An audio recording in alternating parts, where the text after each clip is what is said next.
بسم الله الرحمن الرحيم إن الحمد لله نحمده ونستعينه ونستغفره ونعوذ بالله من شرور أنفسنا ومن سيئات أعمالنا من يهده الله فلا مضل له ومن يضلل فلا هادي له أشهد أن لا إله إلا الله وحده لا شريك له وأشهد أن محمدا عبده ورسوله أما بعد. When we speak about the Aqidah of Ahl Sunnah wal Jama'ah and the differences between the different sects and the deviation of the previous communities in the Ummah, we need to discuss certain topics which are of particular controversy. There are many issues that nobody ever differed about, whether Ahl Sunnah wal Jama'ah or even Shia. And there are some issues which were a cause for massive divide and contradiction between the different sects. One of those topics is the topic of Al-Iman. And without to go into a lot of detail in all the topics of Iman, to summarize, Ahl Sunnati wal Jama'ah are characterized and recognized by their belief and their stance on the Iman. That they say, Al-Imanu qawlun wa amal. Okay, or Al-Imanu qawlu wa amalun wal i'tiqad. That they say the Iman is sayings and actions. Or they will say Iman is sayings and actions and conviction in the heart. They're both synonymous, because those who say Iman is sayings and actions, they qualify it and say Al-Qawlu qawlan. The sayings are two types. Qawlu al-qalbi wa qawlu al-lisan. The saying of the heart and the saying of the tongue. And he said the actions, Al-Amalu amalan. The actions are two types. Okay, the actions of the heart and the actions of the limbs. So in essence, Ahl Sunnah wal Jama'ah say the Iman is in the heart, on the tongue, and on the limbs. Al-Iman ma waqara fil qalb, wa aqraru bil lisan, wa amalu al-jawarih bil arkan. So the Iman is what's settled in the heart, testified to by the tongue, and practiced willingly by the limbs. And Ahl Sunnah wal Jama'ah say about the Iman that it increases with the good deeds and decreases with the bad deeds. And it will not negate by committing the major sins unless they make it halal. They believe that it's halal. They will claim that it's halal. But it will negate by actions which are kufr akbar, which take it out of the fold of Islam. So whether kufr in the heart, kufr akbar, or kufr on the tongue, or kufr on the limbs, if it is the major type of kufr that takes you out of the fold of Islam, like mocking the messengers, or mocking Allah, or fighting on behalf or in the alliance with the disbelievers against Muslims, or making istihlal, making halal what Allah made haram, or by you say sihr, magic, or shirk in Allah Ta'ala, taking a legislator or a lord beside Allah, or making sujood to an idol. These actions will take somebody out of the fold of Islam. Okay? Whereas the major sins like the zina, the adultery, the stealing, drinking alcohol will not make somebody a kafir unless they believe it was halal. So now comes the question. There's one other topic Ahl Sunnah wal Jama'ah differs with the other sects about. Okay? Is the issue of how do we judge the Iman? Okay? If the Iman is in the heart, and on the tongue, and on the limbs. And the other sects, what they say is that the actions are not part of the Iman. The Ghulatul Murji'ah, the worst of the Murji'ah, they said the Iman is only in the heart. Okay, from Al-Jahmiyyah, they said the Iman is only in the heart. Not the tongue, not the limbs. So it doesn't matter what you say with your tongue. As long as you believe in your heart, you're Muslim. Even if there's kufr in your tongue. The others, they said, Al-Karramiyyah, they said the Iman is only on the tongue. Not in the heart and not in the limbs. As long as you say La ilaha illallah, you're a believer. Even if you don't believe in your heart and even if you don't practice it willingly. Both of these sects are kuffar. Then you have the other, Murji'ah, they said that the Iman is in the heart and on the tongue, but not on the limbs. And that is the main difference between Ahl Sunnah wal Jama'ah and all the other sects. Whether the Ash'aris, or the Maturidis, or the Shia, or the Mu'tazila, they all differ on this point. Okay? The Khawarij, they also believe the Iman is on the limbs. However, they differ with Ahl Sunnah wal Jama'ah in saying that they say Iman does not increase and does not decrease. Okay? Rather, they say that the Iman is rigid, one block. Either you believe or you disbelieve. So therefore they say if you commit major sin, okay, you take away your Iman, it doesn't decrease, it goes away completely. You are a disbeliever. That is the Khawarij. Okay, so we understand the difference. Whereas Ahlul Sunnah wal Jama'ah say the Iman is on in the heart, the sayings and the tongue, the actions, increases with good deeds, decreases with bad deeds, and will negate with the acts of apostasy, the major kufr that will take somebody out of the fold of Islam. Now, the other thing, as I said, that we need to consider is the topic of judging the Iman. How do you judge the Iman? The different sects, they will be confused about this topic because they exclude the actions from the Iman. So the Murji'ah, they will say, how can I tell if somebody is a believer by his body, his actions, his limbs? Because they don't see the actions of the limbs as Iman. And so that's why even they will start to deny and reject to call some people kuffar unless they can see inside their heart. They said, I don't know, maybe in his heart he believes. Okay? So this is the action of the Murji'ah. They start to say, we need to look to the heart of the person to understand if he's really a believer or a disbeliever. And the Khawarij as well. They will start to judge their hearts. They will start to make assumptions. They will assume, they say, look, if he was really a believer, he would never have lied. If he was really a believer, he would never commit adultery. If he was really a believer, he would never steal. So they say, look, there's proof that he must be a kafir. Because no believer would be brave enough to do that. So for example, this is how the Khawarij start to deviate. So they have this manhaj of judging the heart. Whereas the heart is not an evidence for us. Why? Because the heart cannot be seen. How can you see what's in the heart? Whereas Allah subhanahu wa ta'ala ordered us to judge according to the apparent evidence, what you can see, what you can hear, and not to look to what's in the heart.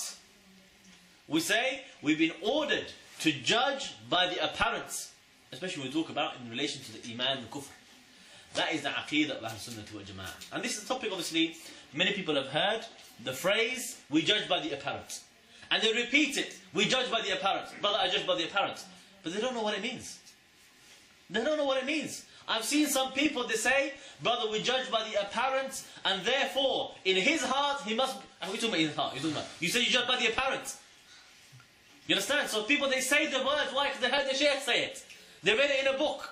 They heard some YouTube video. But when it comes down to the real application, they are clueless. They are foolish. And I heard some people say to me, brother, how can you're deviant. Why? Because you judge by the apparent. Of course we judge by the apparent. But you judge by the apparent on people who make tuqiyah. What's tuqiyah? What is tuqiyah or taqiyah? Taqiyah is when you say with your tongue what you do not believe in the heart. Okay?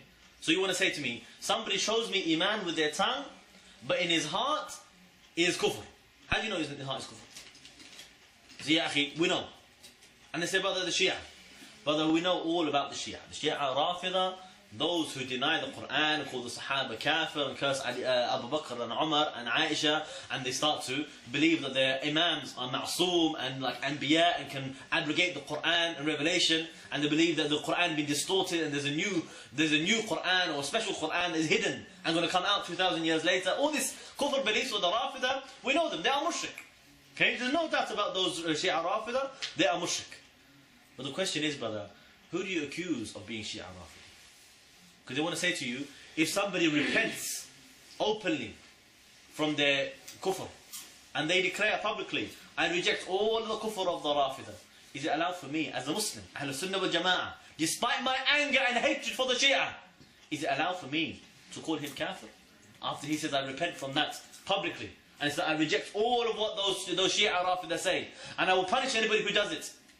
And I believe in La ilaha illallah, and I believe in Aisha, al-Mu'mineen, so on. If somebody does that, brother, I need to judge the apparent. Even if I believe he's lying. And this is the question today. Okay? Is it allowed for me to call him kafir? Because somebody will say, brother, we know the Shia, they always make taqiyya. Yes, we know they make taqiyya. That's true. And so what? What does that make difference to the hukum and the aqeedah of judging by the apparent? Otherwise, think about the problem of this idea. The one who accuses, the one who says that, he said, brother, you have to make takfir upon them. I say, yeah, but you're Shia. You're Shia Rafidi, you're kafir, mushrik. He said, no, I'm not. I said, yes, you are.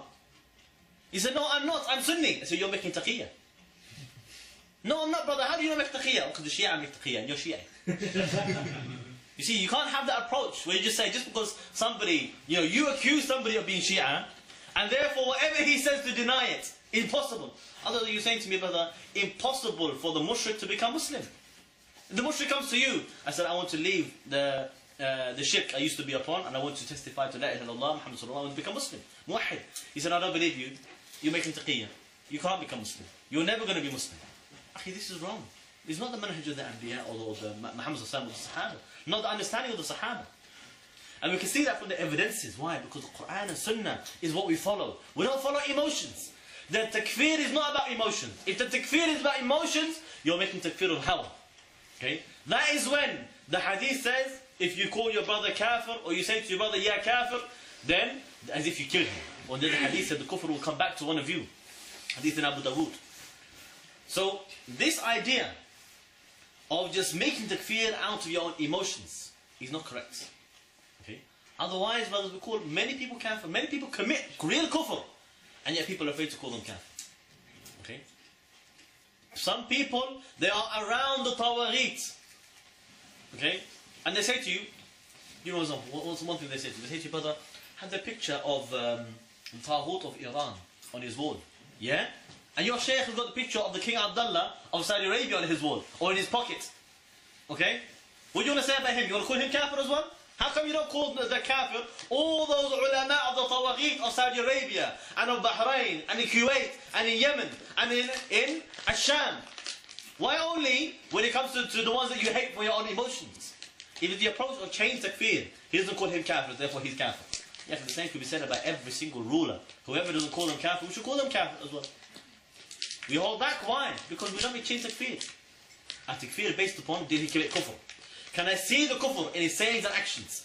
If not, if all I see from him is iman, even if I disbelieve, if I doubt him, even if I believe he's lying, making taqiyya, it's not permissible for me to call him kafir. That is the aqeedah of Ahl Sunnah wal Jama'ah. Okay? My deduction and my logical assumption is saying that, look, you know, is a proof he must be munafiq, conspiracy, spy, theory. This is the satanic thinking. People have this idea. When the people they start to say, Ayman al-Zawahiri is agent, Osama bin Laden is CIA agent, you're calling him kafir. You understand? To say that he is a spy for the Taghut of America, you're calling him kafir. Even if you're murji', other people believe the one who allies with the kuffar is Muslim, he's kafir. And you are basically saying, basing that upon what? Oh, akhi, you know, I watched a documentary. Akhi, taqillah, what are you talking about? Where to show me? Where? How? So why? Because he speaks the haqq. He speaks the haqq, akhi, say he's people of haqq. Don't say to me, he's a man of batil. Why? Because he speaks the truth. No, you say the one who speaks falsehood, he's the man of falsehood. The one who speaks the truth, he's the man of truth. We judge the apparent. We don't add extra. We don't add spice, you know, to the flame. And say, why did he come out and call for jihad? He must have had secret intention. Don't tell me secret intention, brother. We judge by the apparent. We judge the apparent. Why? Why did he call for jihad? Because jihad is fard, akhi.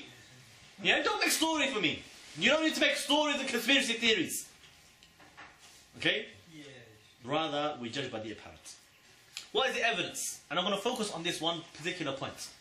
The one who says that you cannot judge by the apparent for those people who you know are people of taqiyya, people of lying and hiding their beliefs. Okay? And we know that the Shia Rafida hide their belief. They are batini. They hide all their beliefs and they don't show it. But the question is not about, you know, do we hate them or not? Are they secretly kuffar or not? The question is it permissible to declare kafir somebody who you believe, even if you're sure that he's secretly a kafir, and even if you know with sure knowledge, definite 100% fact, that he's secretly in his heart is hiding his kufr? Is it allowed for me to call him kafir? Or am I obliged to consider him Muslim? Because the Sharia has been revealed to us about regarding the apparent actions of the sayings and the limbs. Allah did not reveal for us laws for us to punish people based upon what's in their hearts. Because it's not something we can judge.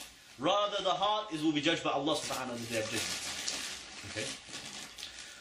The first evidence that is not allowed for us to make takfir based upon the idea or the fact that the person is making taqiyya. The hadith in Sahih Muslim, volume 2, page 127. Narrated by Usama ibn Zayd, radiyallahu anhuma. He was sent on an expedition, and there was a man at that time in the battlefield. Okay? And the background to the story is there was coming sort of to and fro between Usama and this mushrik. Okay? One time the mushrik would overpower Usama, and Usama will recover. Then he'd overpower him. And one time when he finally took control of the mushrik, was about to kill him, he said, La ilaha illallah. Okay? The man, he said, La ilaha illallah. And Usama, he heard him say that and he killed him. He stabbed him and he killed him. Okay, so he said, I saw one of them and he said, La ilaha illallah, and I stabbed him. But then I felt bad about that. So I told the Prophet Muhammad sallallahu alayhi wa sallam what I did. The Prophet sallallahu alayhi wa sallam said, did he say La ilaha illallah and you killed him? Usama replied, he said it, but only out of fear for my sword. Okay? So Usama, he said, I believe he was making taqiyya. I believe in his heart he didn't really believe in La ilaha illallah. He just said it with his tongue out of fear that I was going to kill him, but really he didn't believe it. Okay? Rasulullah sallallahu alaihi wasallam replied, did you check his heart and see if he believed it? And he would keep repeating that. And Usama bin Zayd said he kept on repeating that question until I wished that I was not Muslim until that day. That is how much he was censoring him and how bad he felt because of this mistake that he made. Imam al-Nawawi mentioned in the Sharh Sahih Muslim another narration of that, where the Prophet ﷺ, he continued in this topic. And he said basically, did you kill him? And he said yes. He said, what will you do on the Day of Judgment if this La ilaha illallah comes to you? And he was repeating this. He said, what will you do if on the Day of Judgment this La ilaha illallah comes to you? And Usama bin Zayd, he said, ask forgiveness for me, Ya Rasulullah. Make dua, Allah will forgive me. And he said that whenever the messenger would see me after that, he would ask me, what will you do on the Day of Judgment if that La ilaha illallah comes to you? You see how serious shedding the blood of a Muslim is? Why? Because the Muslim, أَكُلُّ الْمُسْلِمَ عَلَى مُسْلِمِ حَرَامٌ دَمُهُ وَمَالُهُ وَعِرْضُهُ. Every Muslim, all of a Muslim is haram for another Muslim. His blood, his wealth and his honor. As soon as somebody becomes Muslim, and this man, if you judge the apparent, what is his apparent? He said La ilaha illallah. That is abrogation for all of his shirk and kufr and crimes in the past. He is the best of the best. Why? Has no single sin. All of his sins forgiven. He has only one good deed, is La ilaha illallah. But that is enough to wash everything away. He's Muslim. He has no shirk. We didn't see any shirk. We didn't see any kufr. If he said La ilaha illallah, and then he starts to go to the idols and make sujood, and starts to slaughter in the name of Lat and Uzza, or he starts to make tahakum to the taghut of the kuffar, or he starts to worship the jinn or the shaitan, then we can say after that, his kalima doesn't mean anything. Because on the apparent, he's doing the shirk and he's mushrik. But the one who just said La ilaha illallah, and he never did any shirk or kufr, you can't say to me after that, akhi, on the apparent, he's kafir. What do you mean on the apparent he's kafir? That is like saying, the one who says La ilaha illallah is kafir. No. The one who says La ilaha illallah, he is muwahhid. Okay? The other hadith, mentioned by Al-Miqdad ibn Aswad, in Sharh Sahih Muslim, volume 2, page 106. Al-Miqdad ibn Aswad, radiallahu anhu, said, he asked the Prophet Muhammad sallallahu alayhi wa sallam, if I found somebody who came to me and he fought me, and he cut off my arm, then he went to a tree and I overpowered him, okay, and he said La ilaha illallah, so shouldn't I kill him? The Prophet ﷺ said, do not kill him. Okay? And in one narration he repeated the question 3 times. He said, but he cut off my arm, shouldn't I kill him? And the Prophet said, do not kill him. And if you kill him, he will take your place before you killed him, and you will take his place before he said the kalima, before he said La ilaha illallah. I mean, you go to the hellfire and he'll go to Jannah. He will take your place in Jannah, and you'll take his place that he was going to have in hellfire before he said the kalima. That's why Imam al-Nawawi said, and he quoted Imam al-Shafi'i and Imam Malik, and said this hadith means that his life has sanctity after he says La ilaha illallah, the way your situation was before you killed him. I mean, the way your life has sanctity before you killed him, his life has sanctity after he said the kalima. Okay? And your life will no longer have sanctity the way before he said the Shahada, his life had no sanctity. Okay? You switch roles. Why? Because you judged the hearts and you thought that it's not going to be enough. They said it. Why? Because you have to judge it by the apparent. Abu Sa'id al-Khudri as well, he narrated a hadith about a time when, okay, this is the time of the booty. Okay, when the Prophet ﷺ was distributing the booty. Because the booty is not about free for all. The mujahid comes and he takes what he likes, puts it in the pocket. It's not allowed. That's called mal al-ghulu, stealing the booty. Okay? Rather, the booty must be gathered and given to the Amir. And the Amir distributes whoever he likes. He'll give to the mujahideen, he could give to somebody else. He could even give to the new Muslims to incline their own hearts. So the Ansar were the fighters. And the Prophet ﷺ, he decided to distribute the booty to other than the Ansar. He didn't give to the Ansar, he gave to the others. Okay, in order to incline their hearts to be closer. So Abu Sa'id al-Khudri, he narrated that in this time, a man came to the Prophet Muhammad ﷺ with squinted eyes and a large jaw. And he had a big sloping forehead and a massive beard, a huge beard. And his head was completely shaven. And a very high izar. Okay, very high, the trousers or the clothes, they were very high, very high above the ankles. Okay, it might sound like some people you know, in fact. Okay.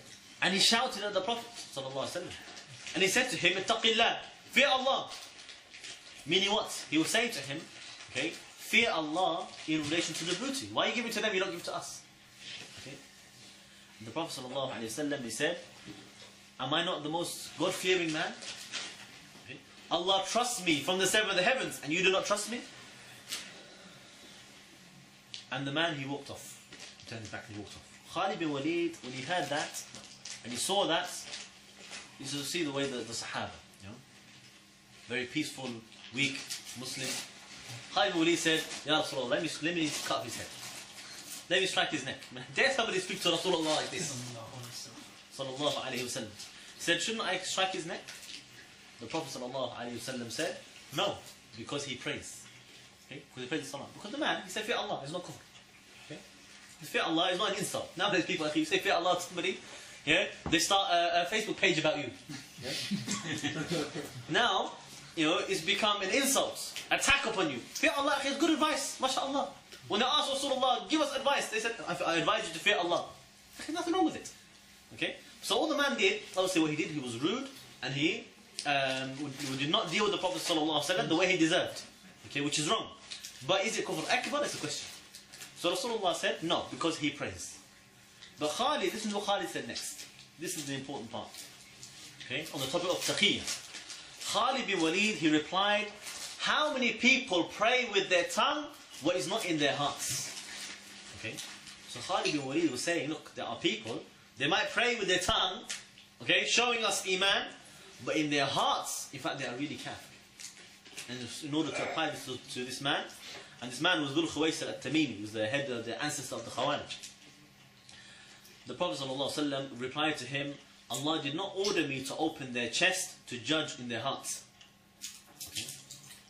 And from this man, he said after that, he said, from this man will be the descendants who recite the Quran so beautifully, but it will not reach their throats. And they will leave the deen like the arrow from the bow. And if I meet them, I will kill them like the people of Thamud and Ad. Or like the people of Thamud were killed. Hadith in Sahih Muslim. So Rasulullah did not allow Khalid bin Walid to make takfir upon Dhul Khuwaysira or strike his neck, because on the apparent he prays the salah and he says the kalima and he is Muslim. Okay? He didn't have any kufr or shirk to display. And Khalid bin Walid argued that, but he's just making taqiyya. In his heart he doesn't really believe. Rasulullah said that Allah didn't order me to do that. Meaning we have no hukm, we have no taklif to judge somebody's hearts. Allah will not account you. Why didn't you judge his heart and call him kafir anyway? Well, Allah will account you. Why did you judge his heart instead of judging his apparent? Okay? Even though Rasulullah knew from revelation that this man is going to be the descendants from him are going to be the Khawarij. If he killed him, maybe he won't have a Khawarij. But he said no, because not allowed in Islam. It's hukm shari. Khalid bin Walid as well, he learned this lesson, you see. He understood this. And we have another incident of Khalid bin Walid, how he implemented that hukum of judging by the apparent. When he went to Banu Hanifa and Yamama, okay, in order to fight Musaylim al-Kadhab in the time of Abu Bakr as-Siddiq. And obviously this city, this town, it was fortified and the Muslims were not able to enter for a long time until Khalid bin Walid, he came. And they managed to conquer and defeat. And what happened was they captured among them 20 apostates. Among them there was a man called Muja'a. And Muja'a, the people said, start with him. Why? Because they said, because he's Muslim. Muja'a said to him, Assalamu alaikum wa rahmatullah. Khalid said, looked to him and he said, now you give me salam? Muja'a said, Khalid, you know me. I was among those who gave bay'ah to Rasulullah. And I still believe in what I believed in the past. Khalid replied, judging by the apparent. Okay? Look at how he judged by the apparent, how strict he was. He said, you do not believe what you believed in the past. You accepted to live under these false prophets, and your silence was your consent. That you were the most noble man in Yaman. You knew that I was coming, and yet you stayed with him, and you did not come out with me. You didn't have the wala, but you didn't show your wala and bara. You shouldn't show your bara from the mushrikeen. You didn't show your izharuddin. If you were Muslim, why don't you come out and show the people? That's why it's so serious. Live between the mushrikeen, and you want to become integrated with them. You don't make izharuddin, and they say to you, okay, keep it quiet.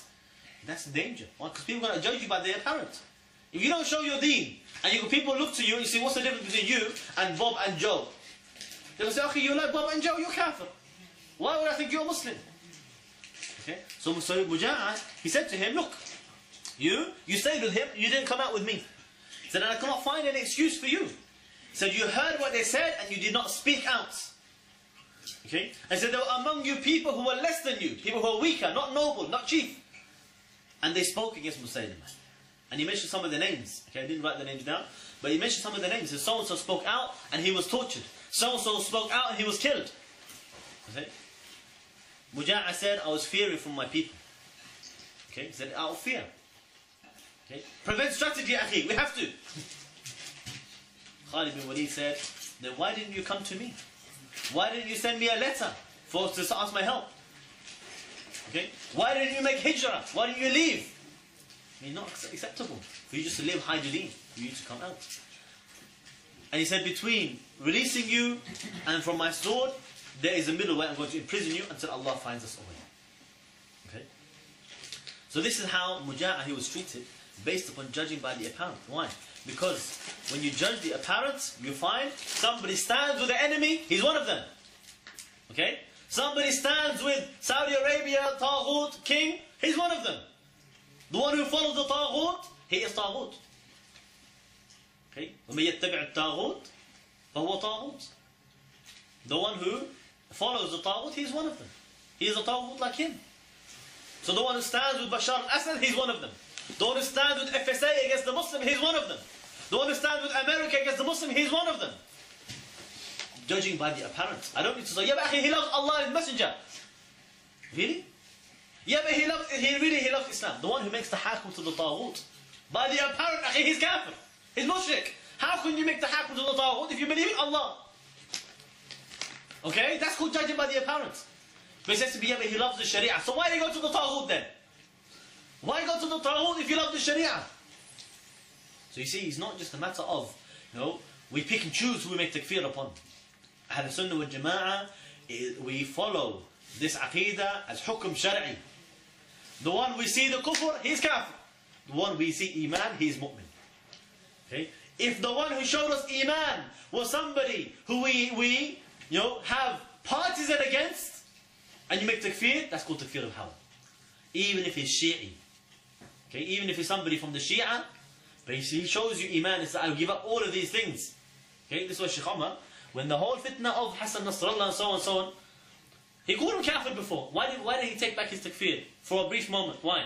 Because of hukum shari'i. Because at that moment, he came out and said, I'm free from all of the rafad of the Shia. I don't say that the Quran is distorted. I don't say Aisha is cursed. And I will punish anybody who says that about her. She's Umm al-Mu'mineen. And say, I don't curse the Sahaba, call them kafir. And anybody who does that, I will punish them. He's the one who said all of that. free himself, make Baraa from all of the kufr, of the shirk, of the Rafidah. Hukum Shar'i akhi, and he said, look, this is a test for Ahlul Sunnah wal Jama'ah. Because what always studied in the books and the Aqeedah of Ahlul Sunnah wal Jama'ah is that we judge the apparent. The one who shows us this Iman, we must declare him mu'min. The one who shows us the kufr, we call him kafir. Okay? So that's why he, for that moment, as a test, he fulfilled the hukum Shar'i and he said, I can't call him a Rafidi. Then, the next few days after that, Bashar al-Assad did what he did, okay, in a space of a few months. Then he stood with Bashar al-Assad and said, now you can see you're kafir. Because you judge by the apparent. You show me your kufr. You expose your nifaq. You're pretending to be Muslim all this time, but now you expose yourself and I call you kafir khabith. You see? That's called hukum Shar'i. And you do the same with anybody. Okay? If I make takfir upon somebody because he permits the man-made law and the voting for legislation and he maybe he's been kafir for years, but I call him kafir when I saw the kufr. Okay? Not before, I don't assume. Especially if somebody shows me iman. Imam al-Shafi'i, he said about this incident, he said that Khalid bin Walid considered Muja'a kafir because he was silent and he left what he believed in the past. Okay? Based upon the apparent, because of his silence. Okay? And he said, if we look to Nasa'i, it has been mentioned by Nu'aym, he said that we were with the Prophet ﷺ and a man came to him. And he said,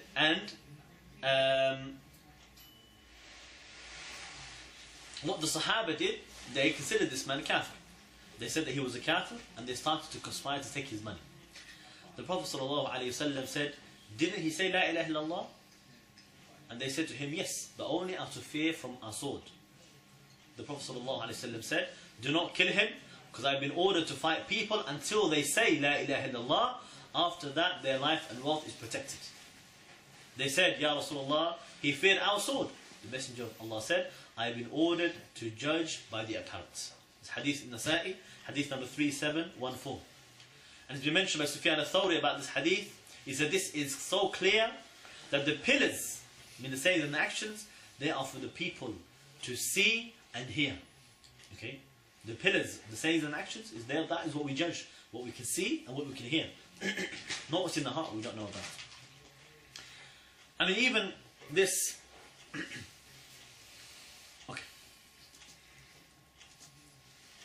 Also we have the hadith of the Prophet ﷺ when he said, whoever prays our salah and faces our qibla and eats our slaughtered meat, he is Muslim and he has the dhimma of Allah and the dhimma of the Messenger. Why? Because the salah is iman. Okay? The salah is iman. If he shows us that he is Muslim, he's different from the mushrikeen and the kuffar, he's distinguished himself from them by the iman and showed us the iman of the salah or the shahada, he said after that his life is sanctified. He has the dhimma of Allah and His Messenger. It doesn't matter what maybe he's concealing in his heart, because that's not our business. It's not our job to find this. Ali ibn Abi Talib, he mentioned in hadith in Sunan Abu Dawood that there was an incident where two slaves, okay, in the time of Hudaybiyah, okay, remember the Hudaybiyah treaty said that anybody who wanted to leave Mecca after the treaty, they could not leave Mecca to go to Medina. But anybody who left Medina, they could return to Mecca. Okay? So on the day of Hudaybiyah, before they decided who will be on which side of the covenant, of the treaty, there were two slaves in Mecca. They came forward that they wanted to make hijrah to Medina, meaning before the Hudaybiyah treaty, so that they were able to escape Mecca. Okay? So what they said to Muhammad sallallahu alaihi wasallam, the Quraysh, they said to him, these two slaves who want to make hijrah to you is not for you, not for your sake. It's only to be freed from slavery. Okay? So they started to say, look, they're not really becoming Muslim for the sake of the belief truly. Only because they want to be free. They don't want to be slaves anymore. The Prophet ﷺ became so angry with them. And he said to them, Ya ma'ashara Quraysh. He said, you will never stop misbehaving until Allah will send you someone who will strike your neck. I said, I will never send them back because they are the people Allah has freed for the slavery. Meaning, it doesn't matter, somebody comes to you with Islam, you don't start to think, yeah, but you really mean it? Are you really Muslim? Okay? We had this problem in prison. Many people started to accuse new Muslims, say, yeah, he's not a real Muslim, but he just did it for protection. Okay? Yeah, but do you really think that he's Muslim? Yeah? And he's just doing it because it's fashion, because his friends are Muslim. But it's not allowed to speak like this. Not allowed to start accusing the heart and the intention of the people. They show you iman, they declare la ilaha illallah. You don't say to me, yeah, but you don't mean it. That is not allowed in Islam. Okay? Another hadith, Abdullah ibn Utbah ibn Mas'ud.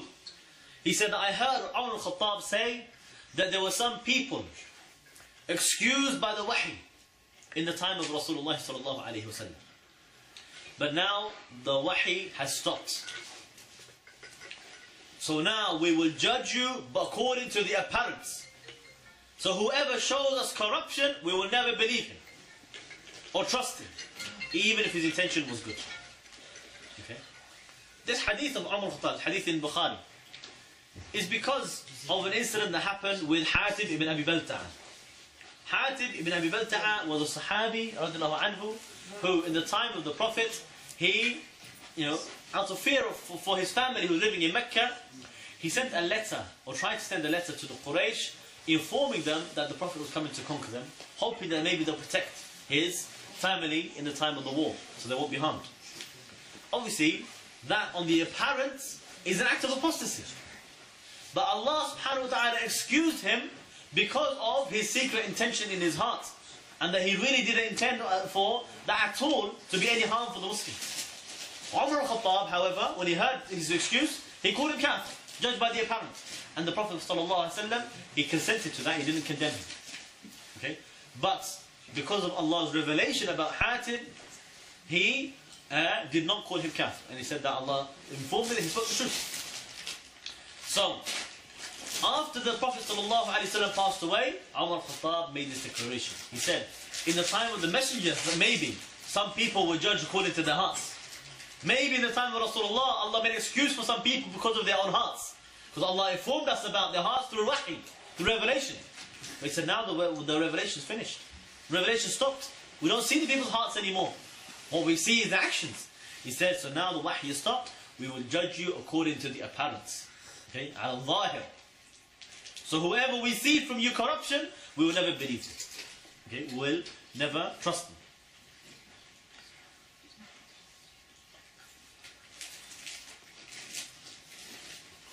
The other hadith we can mention is that the Prophet ﷺ said that the confession is the master of all evidences. Okay? Meaning the one person who speaks from his own tongue, testifies with his own tongue about himself, what he confesses about himself, that is the master of all evidences, the best evidence. Okay? It will trump four witnesses. You don't need 4 witnesses for adultery. If he admits it and says, yeah, I did it. Okay? Because of the confession, it is the best evidence. So when somebody confesses his iman, we take it on this apparent. When somebody confesses his guilt, okay, I am guilty of kufr, that's when we call him kafir. That's why even, you see, we have, there's one case of adultery. Okay, let me get this hadith for you, inshallah, a second.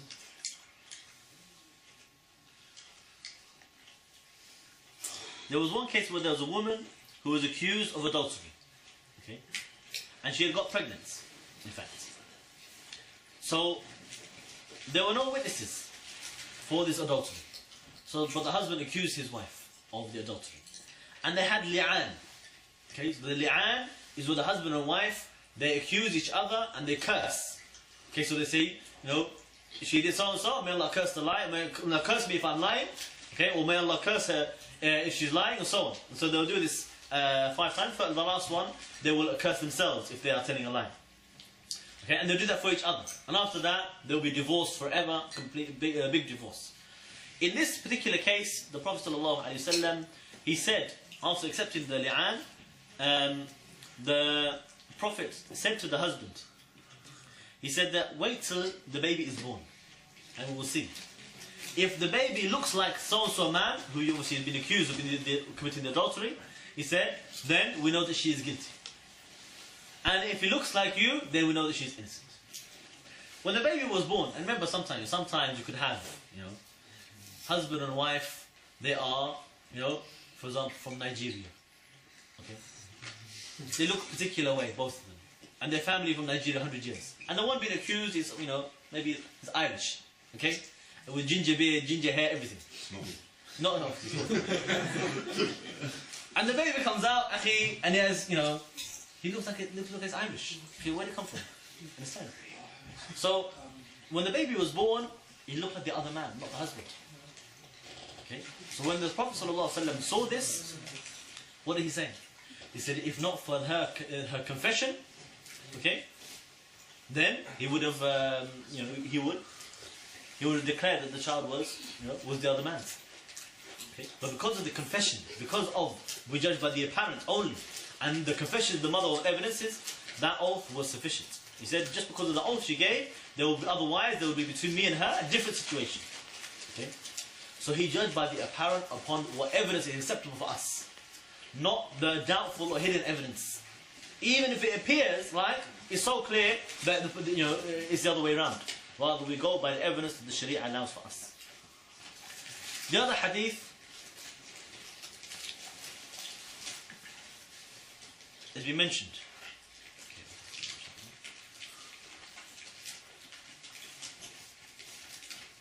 Okay. Imam Shafi'i said, first. Okay, he said the intention is places in the heart. Okay, that's what Sa'id bin Musayyib he taught as well. Okay, so Imam Shafi'i quoting from Sa'id bin Musayyib as well. The intention is in the heart. Meaning the intention is not our business. Okay? We don't punish people or judge people about the riyah. How do you know he has riyah? Riyah is when you're showing off. In your heart, it's your intention. We judge the apparent, the actions. We don't watch the people's salah in the masjid and say, your salah didn't count because you were showing off. And your salah, how do you know he's showing off? Where do you get that from? We judge by the apparent. His salah is valid. He fulfilled the pillars of the salah. His salah is valid. Okay? There's another hadith and an incident. There was a group of Muslims who chased a man for ghanima. And the man, he said to them, Assalamu alaikum. Okay? And the Muslims, they killed him. Okay, they killed him. So Allah subhanahu wa ta'ala revealed an ayah about this incident. Saying to them that, oh, you who believe, أَيُّهَا الَّذِينَ آمَنُوا إِذَا ضَرَبْتُمْ فِي سَبِيلِ اللَّهِ, when you go out in the jihad fi sabilillah, okay? فَتَبَيَّنُوا, verify, check. It's not just, do what you like. You need to check. And don't say to the one that says to you, As-salam, that you're not mu'min, that you're not believer. But verify. You're seeking the booty of the world. Meaning you need to judge by the apparent. Somebody shows you Islam. You don't say, yeah, you're just saying that. Okay? If he says to you, Assalamu alaikum, hang on a minute, maybe he's Muslim. Let me check. Are you Muslim or are you Kafir? Islam, of course, does not make you Muslim. But when somebody shows you a sign of Islam, that is protection for the sword, it is for him, it will set suspension of the fighting until you can verify and check, is he Muslim or is he Kafir? If he says, yes, I'm Muslim, his life is secure, you cannot kill him. Because the blood of the Muslim is so secure, you don't want to kill it by mistake. You don't want to do it in a rush, rushing into your takfir. So we need to verify and check, not based upon assumption.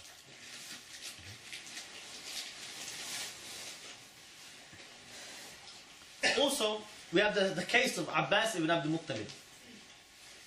Okay, Abbas, the uncle of Rasulullah, he was the one who, despite having been among the Muslims and having embraced Islam, in the time of Badr, he was captured among the army of the Quraysh. Okay, fighting on the side of the Quraysh against the Muslims. And the Prophet ﷺ, he said to Abbas, and Abbas had money. Okay, he came to him, and he was one of the captives with the mushrikeen. The Prophet came to him and said, why don't you ransom yourself? Okay, and ransom Uqayl bin Abu Talib, your nephew. Yeah, and why don't you free Nawfal and Utbah bin Amr as well from your alliance, from your friends? Meaning pay for them, pay for yourself and pay for these people. Abbas said, but I'm Muslim. Okay? The Prophet ﷺ said, Allah knows about your Islam. But we found you among the army of the Quraysh, okay, and you lost. Okay? The Prophet ﷺ, Abbas, he said, the people put pressure on me. I mean, they forced me to do that. The Prophet said, what is apparent is that you were fighting against us and you lost. So even his own uncle Abbas, the Prophet ﷺ, Because Abbas was not one of the weak Muslims in Mecca. He was stronger. He was some of the people, one of the, considered to be high up in the nobility. So he judged Abbas according to the apparent. You are fighting with the mushrikeen, you're one of the mushrikeen. Okay? You're fighting with the Muslims, you're with the Muslims. That's why we say, even when we talk about Syria now, okay? Anybody who allies with the Americans or the FSA to fight against the Islamic State of Iraq and Sham, he is kafir murtad. We judge by the apparent. We judge by the apparent. You are fighting with people who say that we want democracy and secularism, man-made law, against people who say we want la ilaha illallah to establish the deen of Allah on the earth. Why? Out of nationalism? Why? Because they're not from Sham? As if there's some kind of nationalism in this deen. What is apparent is you're siding with somebody calling for taghut and kufr and shirk against those calling for tawheed and la ilaha illallah. That is what's apparent. So we need to be very careful about this issue. Abu Izz al-Hanafi, he said, he mentioned in Aqidah Tahawiyah, he said that we've been ordered to judge by the apparent. And Allah forbade us to doubt the people or to follow what we do not have knowledge about. Because Allah Ta'ala said, يَا الَّذِينَ آمَنُوا اجْتَنِبُوا كَثِيرًا مِنَ الظَّنِّ إِنَّ بَعْضَ الظَّنِّ إِثْمٌ. He said, O believers, avoid the doubts, suspicion, because the majority of the suspicion is a sin. And he quotes as well the ayah in Surah Isra, verse 36 as well. So this first one is Surah 49, verse 12. Okay? And it's also been mentioned by Imam al-Shafi'i in Kitab al-Umm, okay, about the one who refuses to pray behind an imam until he knows what's in his heart. Okay? This is one of the topics of fiqh. Imam Shafi'i said, the one who says, I do not pray Jum'ah behind an imam until I know his aqeedah in batin, then he is a man who has deviated from the companions of Rasulullah. Ibn Taymiyyah rahimahullah as well, he said, it is not a condition to pray behind somebody to know his belief or to test him and ask him, what do you believe in? Rather, he is obliged to pray behind him without to know about his aqeedah. And the one who says, I don't pray behind a man without to know his aqeedah, he is jahil. Okay? Reason why? Because the salah is iman. Okay? The hadith says, whoever sees somebody you pray in the salah, testify he's mu'min. So if all you know about him is that he prays, that means he's mu'min. But of course, if he prays and he starts to vote and he starts to make the hakim to the taghut, he's man mushrik. It's a different story. But the one all you know about him is that he prays the salah. He prayed behind him, he's mu'min. Okay? Imam Ahmad as well, he said the iman and the nifaq has origins in the hearts. But what appears is the sayings and the actions. They are its branch and the evidence about it. So Ahl Sunnah wal Jama'ah, we judge only based upon sayings and actions. The other example we give is the munafiqeen. Hudayfa ibn al-Yaman, he narrated that Rasulullah sallallahu alayhi wa sallam whispered to him the names of the munafiqeen. And Allah revealed to him who the munafiqeen are. Okay? Who the munafiqeen are. I mean, he knew who was hiding kufr in their heart and making taqiyya with their tongue. And pretending to be mu'min. And yet, when they asked, why doesn't he kill them and fight them?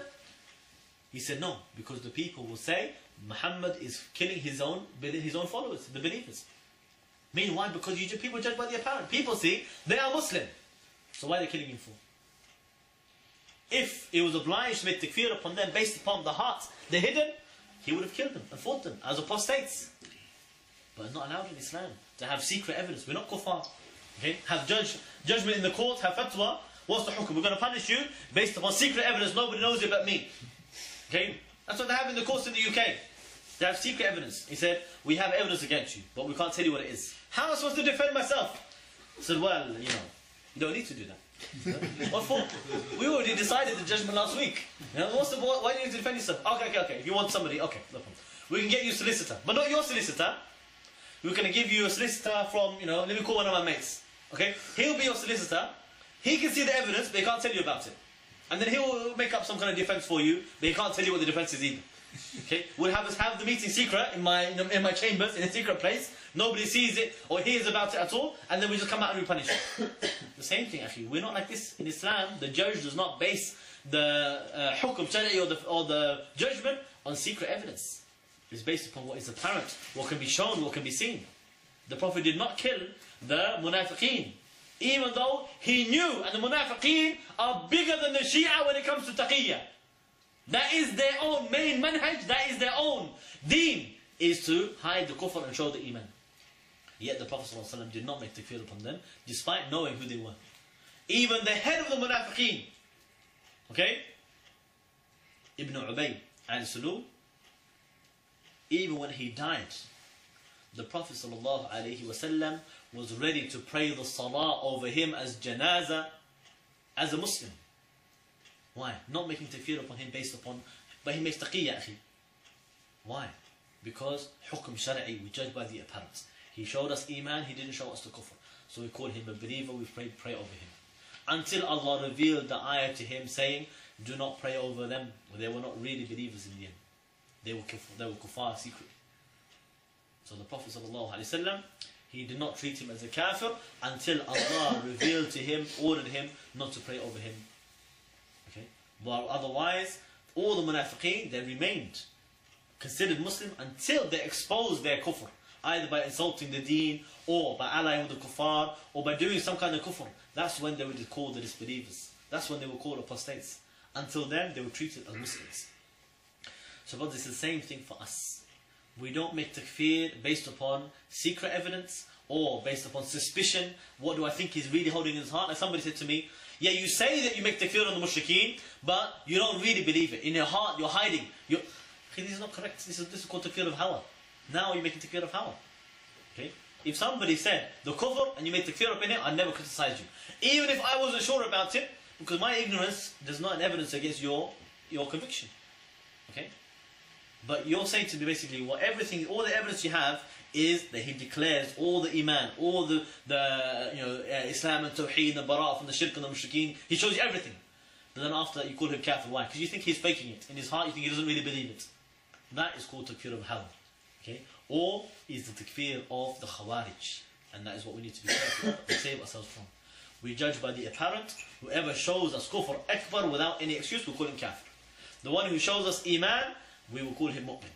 If the two come together, the hadith says, لا يجتمع في قلبه الكفر والإيمان. You cannot be combined in one heart, the kufr and the iman. إذا اجتمع, if they combine together, فقد كفر, he becomes a disbeliever. So if we see both of them together, iman and kufr, he's kafir. Okay? Because we're not, iman is iman. Tawheed is tawheed. You cannot have, where I'm muwahhid akhi, but I only have a little bit of shirk. Okay? You're mushrik. Little bit of shirk, okay, if it's shirk akbar, you make you mushrik. Muwahhid means you only have tawheed in Allah Azza wa Jalla. Not to say I make sujood to Allah, but ruku' to Lat and Uzza. No. When you mix the two, they become kafir. Somebody says La ilaha illallah, and he prays the salah, and he reads the Quran, then he rules by man-made law, he's kafir. Somebody says La ilaha illallah, and he joins the army of the British army, and he goes to fight against Muslims, he's kafir. Somebody says La ilaha illallah, and he starts to vote, and he starts to arbitrate to the taghut, he becomes kafir. Because now you're mixing between the iman and the kufr, like the Tattar. Like the Tattar who used to say La ilaha illallah, and you pray the salah, but they used to rule by al-Yasiq. Ibn Taymiyyah said, kill them even if you see them praying in the masjid.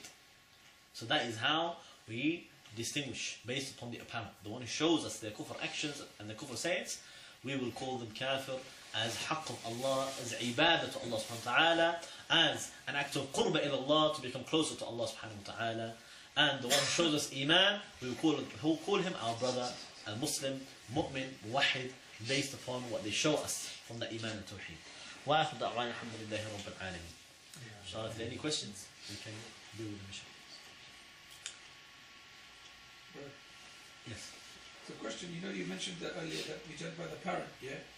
Now in many places, yeah, there's the so-called the scholars are with the Taghut, the leaders, yeah? And them apparently making a lot of things which is haram, yeah? Kufr, they're making it like they're standing with them, yeah? And my question is, there's, especially in the Middle East, what they are like when it comes to duress upon the people, yeah, with their family, with their wife, with their children. How do we know that these people are not under duress by judging them by the parent? Yeah. So obviously, there's two things here. One is if we judge by the apparent and we assume, okay, from what we know to what appears to me that he's committed the kufr, fallen the apostasy. There's a difference between takfir no and takfir mu'ayyan. So takfir of the type, we say generally whoever did that is kafir. Okay? And we can see treat those people as kufr entity. That they are together with the taghut, and they're together with the arms of the taghut. So we treat them as one. Okay? But if we want to single out a particular person, and we want to make judgment and fatwa about his situation, what is he? Obviously we want to check the reality. So somebody may have a doubt, maybe he's under duress. Okay? Somebody, if he reaches conviction, or least amount of doubt through investigation as much as he can, based upon the information available to him, that he is not under duress, has no excuse, then he can make takfir upon him, and that is his ijtihad. If somebody comes to the conclusion that actually no, he is under duress, I think that he might be under duress, okay? Or he's not sure, has a doubt, he can make tawaqquf, say I'm not sure. Okay? Until I can find out more information, I will not make a firm decision in order to verify. Okay? Or if he reached conviction that he's definitely under duress, then obviously he will say he's Muslim, he did not do it out of kufr, he did it out of duress, and there's a permit for that, so he did not commit the kufr in Allah ta'ala. He did not apostate from the deen. So this depends on who we're talking about, what you've done, you can do to investigate. If you do not have the power and the ability to investigate, it could be either you ask ulama about them, and maybe they were able to check and investigate for you, or you might make tawaqquf until you can verify and find out more information. Or if you're already convinced that you have enough information that the person has committed the kufr and has no excuse, you make takfir, and you will do that based upon whatever information you have as the apparent. Then later on, if you find out something else, new information, there's no harm in you taking it back. No harm in afterwards, when you find out that actually he was under duress, you can say, no problem, I take it back. Okay, I realised it was wrong. Or after you find out he repented.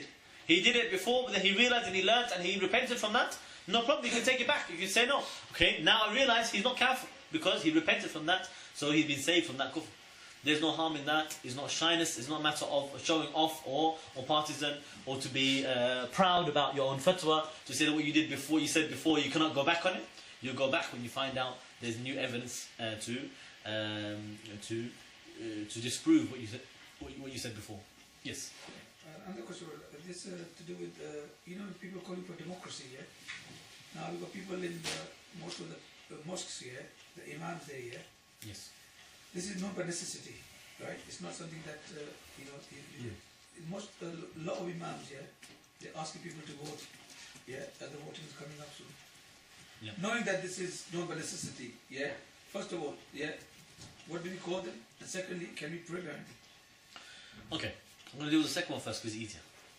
The one who says, calls for democracy, calls for voting, tells people, look, we need to go and vote, okay, in the parliamentary elections. That is kufr akbar. He said a word which is kufr akbar. Okay? The first thing I would say is that I don't pray behind him. How can I pray behind him? He's fallen from the kufr. On the apparent, he's done the kufr. Now, when it comes to making takfir, I'm mu'ayyan on him specifically. It could be that I want to find out more information, if I'm not sure. Because there could be something here. There's no doubt that voting for an MP is shirk akbar, because that is choosing a legislator instead of Allah. That has no excuse of ignorance. However, the people don't necessarily know what voting is. Okay? Some people think the voting is just choose a leader. They think voting is just, like applying for benefits, applying for housing benefits. Okay? Some people don't understand, anything to do with the role of parliament and MPs and legislation. They don't understand that reality. So the one who thought that this vote was for something not related to legislation and shirk, and they thought it was something else, and they didn't understand the reality properly, they could have some excuse. Obviously, the way to counter that is to tell them and to remove that ignorance, so then they can retract from it. Okay. So in this situation, I may make tawaqquf in order for me to remove that ignorance from him, and so then we can see if when I tell him, look, this is what the voting is related to legislation. Did you not know that? If he said, astaghfirullah, I would never have said it if I knew that it was legislation, that means okay, now you retracted, and that I know that you're Muslim. If he says I don't care, so what? It's still allowed. Okay. So this is where we make the tawaqquf in order to verify and to remove the ignorance, because there is a widespread ignorance about what is democracy, what is voting. Many people, even who give this fatwa, when you question them, they don't know what voting is. They don't know what democracy is. They should have been quiet and stopped speaking without knowledge, without to understand the reality first, but they didn't. They spoke. So the reality is, we have in the ummah today huge ignorance about politics, about how democracy and parliaments work and governments work. I met some people, you say to them, but how can you vote? You know, those the MPs, they go there, they're making laws in parliament. And I tell people say to me, no, I don't think that's what they do. No, they wouldn't do that. It's not allowed. I thought, subhanAllah, basically, you don't have a clue what you're doing when you're going to the ballot box and the polling station. You don't know what you're doing. And there are many people like that. Okay? Even I remember, I mentioned Abdul Rahim Green. Alhamdulillah, he said some good statements now about democracy and voting. But there was a time, I spoke to him a long time ago, when he didn't believe me. He didn't believe me that MPs legislate. Do you understand? So there's people who have ignorance about what is voting, what is democracy.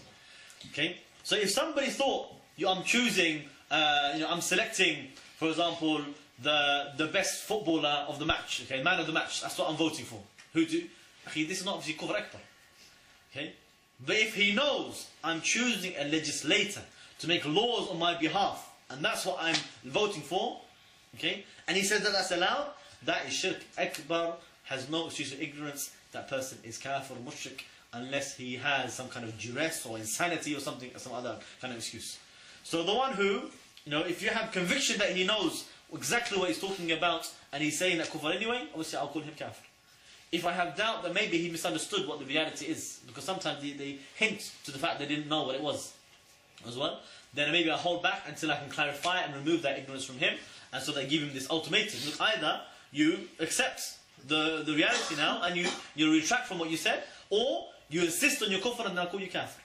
Okay? So this is the way we may treat them, inshallah. But either way, we don't pray behind them until they come back from that kufr, until they retreat from what they did. Yes. This man came to Prophet Sallallahu Alaihi Wasallam, whose descendants became Khawarij. At the time when he came to Prophet Sallallahu Alaihi Wasallam, Prophet Sallallahu Alaihi Wasallam asked to leave him, don't kill him. But later in the Hadith, Prophet Sallallahu Alaihi Wasallam said that from him the descendants will come, and if I find them, I will kill them. Yep. So what did the descendants do on the basis of what Prophet Sallallahu Alaihi Wasallam would have killed? Ali ibn Abi Talib, he did kill them, because they came in his time.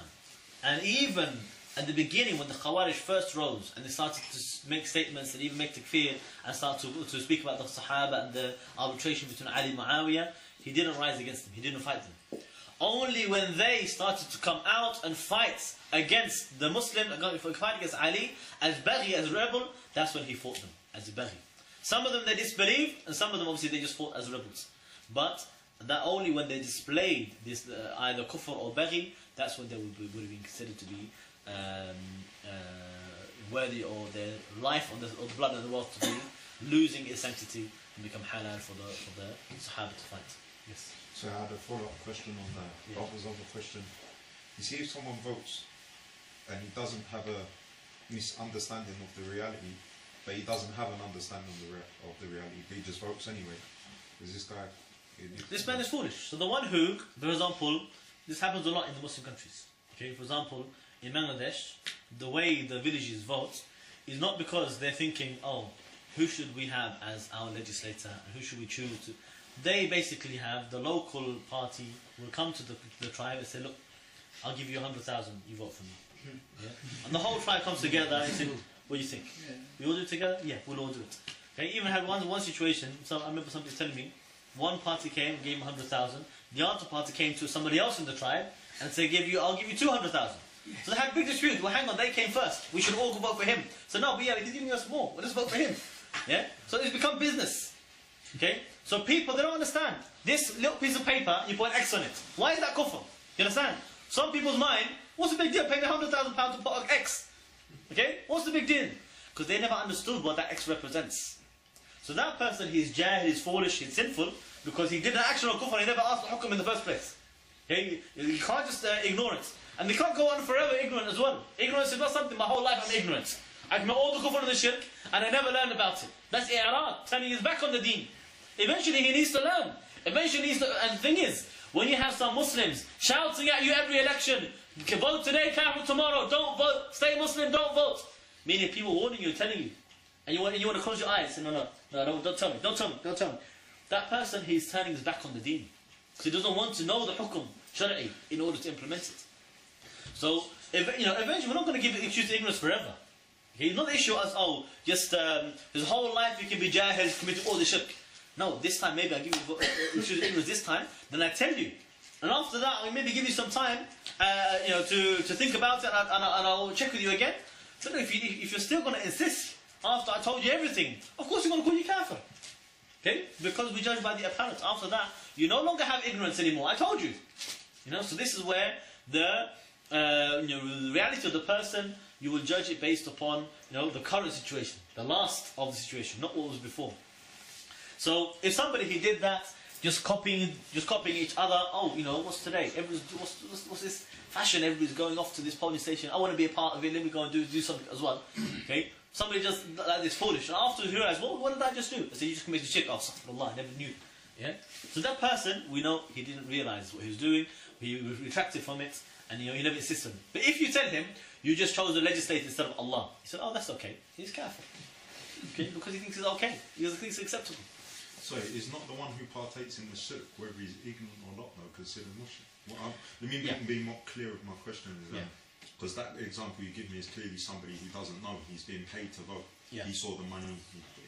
What I'm talking about is someone, you use our country as a better example, is someone who he doesn't think that voting is like I'm just getting money for it or something like that. He doesn't have any misconception of voting. Oh, I see, that's the question. But he votes as a part of the democratic system, not like with 100% yes, I'm going to pick a legislator today, but still votes anyway. If he knows what that voting is, and he does it, he's like the one who made sujood to an idol, and he said, but I meant it for Allah. He's kafir. There's no excuse whatsoever, because that has no excuse. If he knew exactly what this voting represents, because the thing is, what is not a necessity is choosing a legislator is shirk akbar. What is not a necessity is that this X on a box on a piece of paper that people use nowadays is actually a form of choosing a legislator. People don't know that. If he knew that and he did it anyway, he becomes kafir. And there's no excuse of ignorance, and no excuse of ta'weel, no excuse of maslaha, and lesser of the two evils of darura. What's that going to what? If you would, if somebody's going to say to me, for the sake of benefit, I will slaughter in the name of Jesus or Ali or some other, anybody else, or in the name of Iblis. Okay, somebody says to you, brother, I will let you have your mosque, and we'll keep BNP out of power, and we'll ban EDL, and we'll give you all your cousins' visa to come to the UK. All you need to do, just slaughter this cow in the name of Iblis. Okay, you think somebody's going to say, okay, for the Muslim, what's a big deal? I know this is shirk, but let me just, okay, you become mushrik. Okay, it's not going to be acceptable. Okay, less than that, if somebody offered all of that, said all you need to do is commit zina, you think somebody's going to accept it? No, it's not going to accept it because it's not an excuse. It's not acceptable. It doesn't become permit for you, halal for you. The maslaha does not permit what Allah has forbidden. The same thing, let's do the evils. Why do you want to do any evil for? Just do the halal. Like somebody says to you, which is worse, brother? I have the unslaughtered meat or I have the pork. Why do you want to have the unslaughtered meat or the pork? Just have the halal meat. We have halal meat. If not, have the vegetables. Nobody said to you, you need to take it. Okay? It's not even compulsory to vote in this country. Even if it was, okay, like in Australia, it's compulsory to vote. Okay? But what does that mean? If you don't vote, you have to pay a $20 fine or something like this. I can pay the $20 fine, okay, that's the lesser of the two evils. Don't say to me commit the shirk in the lesser of the two evils. Yes? What were the people that go to the and stuff like that? The mayor, what's it called? What's that big hooligan? Mayor of Hamlets and stuff like that. What about people like him? What would you class him as? Obviously, let me talk in general terms, inshallah. Okay. Anybody who is going to be minister, have authority in the government of the Taghut, helping them to rule and implement his laws and administrate his laws and to enforce his laws, he's kafir. Okay? He's like them. That is the soldier of the Taghut. He's the minister, he's Haman to the Taghut. Maybe he's not minister, maybe just administrative. Okay? But the soldier of the Taghut, the minister of the Taghut, the one who's enforcing all the kufr of the Taghut, he's kafir like them. If he does not make Baraa from the mushrikeen, in general, he is kafir. Okay? And Baraa from the mushrikeen means I keep distance from them. I don't work for them in the government and help cooperate with him and fight for him and protect him and become his bodyguard and all of these things. Okay? And if that applies to those people, then obviously they are the same as well, inshallah. Yes? You have another question? Oh, that was it. Okay. Any other questions? So what about working in other government departments? Obviously, it matters what you are doing for them. To work for a kafir is not haram, okay? But to do haram action for the job for the kuffar is haram, or even if it's all Muslim. And to do kufr job for the kuffar is obviously kufr. So to be soldier, minister, to become bodyguard, to be spy in the government of the kuffar or for the tawaghit is kufr akbar. But somebody who wants to do another halal job, for example, he sweeps the streets outside, okay, for the local council. It's allowed. In fact, even you get good deed for it as well, because removing the harm from the road is from the iman. So somebody could do something. Somebody looks after the parks, plants the trees and flowers. It's not haram, okay. But if his job involves haram, enforcing the kufr law, implementing the deen of the kuffar, that is kufr akbar. Will take the out from Islam. Okay. Any other questions? Anything on Pound Talk? Two people from this room. Can I highlight the serious situation? Sorry? Can I highlight the serious situation? People Syria. go for abroad, and some people say the kuffar, they can become killed because they send that from Syria. So what is this from? There's one question here.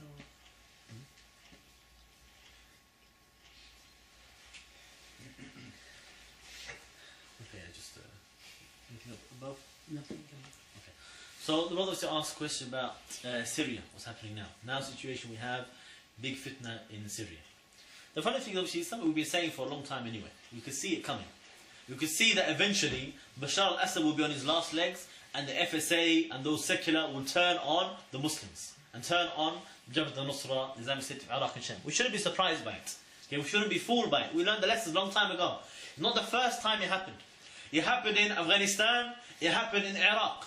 When they went to them in the Sunni Triangle and they started to pay them and promise them and tell them that we'll give you strength, we'll give you power, we'll give you authority. Just turn out those Muslims, those people who come from outside of Iraq to fight. Those immigrants, throw them out. They did it in Pakistan. Pakistan will say, look, we'll give you so much money. Anybody you give us from those Arab Afghan, we'll take them to Guantanamo Bay, we'll pay you money. And they started to sell the Arabs. They started to sell the Muslims to the Americans. It's not the first time. Okay? And we could see FSA from the beginning were going down that line. And every time the West, they started to hold back and say, no, we're not going to give you any weapons. They become even more angry and say, no, you don't understand. We are not with those Islamists. We're going to fight those Islamists. They expose themselves more and more. Okay? And that has being clear from the beginning.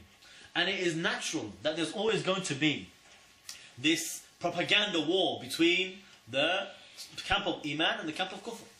The kuffar are always going to try this psychological warfare to try to enter doubt in your hearts, and in order to disunite the believers and the Muslims, in order to try and strike fear into the hearts of the Muslims, and in order to confuse the people to think, I don't know who's on haqq, so how can I fight? So they start to hold back their support.